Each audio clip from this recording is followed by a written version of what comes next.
There's a certain kind of man who just doesn't seem moved by attention. He can be around attraction, flirting, expectations, and remain almost untouched by it. While others chase, impress, pursue, he stays steady, detached, focused elsewhere. People notice, and they talk. He gets labeled cold, emotionally unavailable, maybe bitter, maybe arrogant. Sometimes people assume he can't get women, so he pretends not to care. Other times they assume he's been hurt and turned cynical. But most of those explanations are guesses, quick ones. Because when a man appears not to care about women, there's often more happening beneath the surface than people realize. This isn't about men who hate women. It's not about disrespect. It's about indifference, emotional distance, a lack of drive toward romantic validation. Psychologically, that pattern can form in a few different ways. One of them is attachment style.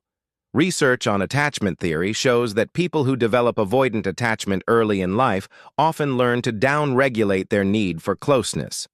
If emotional intimacy once felt inconsistent, overwhelming, or unsafe, the nervous system adapts. It turns down the volume on longing. From the outside, it looks like disinterest. On the inside, it can feel like neutrality, or even calm. There's also the role of reinforcement. Human behavior follows reward. If someone repeatedly invests emotionally and experiences rejection, betrayal, or instability, the brain starts recalibrating. Dopamine pathways adjust. The anticipated reward shrinks.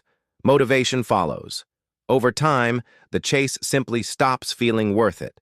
Not as a dramatic decision, more like a quiet shift. Some men arrive at indifference through overload. In a culture saturated with comparison, performance, and constant evaluation, stepping out of the dynamic can feel relieving. If every interaction feels like a test of status, income, confidence, charisma, appearance, eventually the nervous system may choose conservation over competition. Indifference can be a form of energy management. There are also men whose identity is anchored elsewhere. Career, craft, physical discipline, intellectual mastery. When a man derives meaning from competence and autonomy, romantic pursuit may not sit high on the hierarchy. Self-determination research suggests that autonomy and mastery can be deeply regulating. If those needs are met, the urgency for connection can soften, not disappear.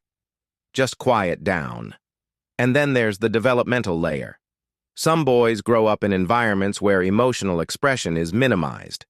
Vulnerability is discouraged. Dependence is subtly shamed. If a young male learns that needing someone makes him weak, he may adapt by pruning that need early. What looks like not caring can be well-practiced self-containment. It's important to say this clearly. This pattern isn't inherently better or worse than its opposite. A man who prioritizes relationships isn't weaker. A man who doesn't center his life around women isn't superior. Different nervous systems, different experiences, different adaptations. No side is right. Emotional distance can bring clarity. Fewer distractions, less drama, more focus. Many men who step out of the validation cycle experience a deep sense of stability. Their mood is less dependent on attention or approval, but distance can also narrow experience. Intimacy, when it's safe, expands a person. It challenges rigid self-concepts. It exposes blind spots. When someone lives entirely outside that dynamic, growth can become more controlled, and sometimes more limited. Indifference protects. It also filters. And none of this means a man is broken. If you recognize yourself here, it may simply mean your nervous system prioritized safety, autonomy, or focus at some point in your life. That adaptation made sense then. It may still make sense now. The quieter question underneath all of this isn't, why don't I care? It's what feels more important than connection right now.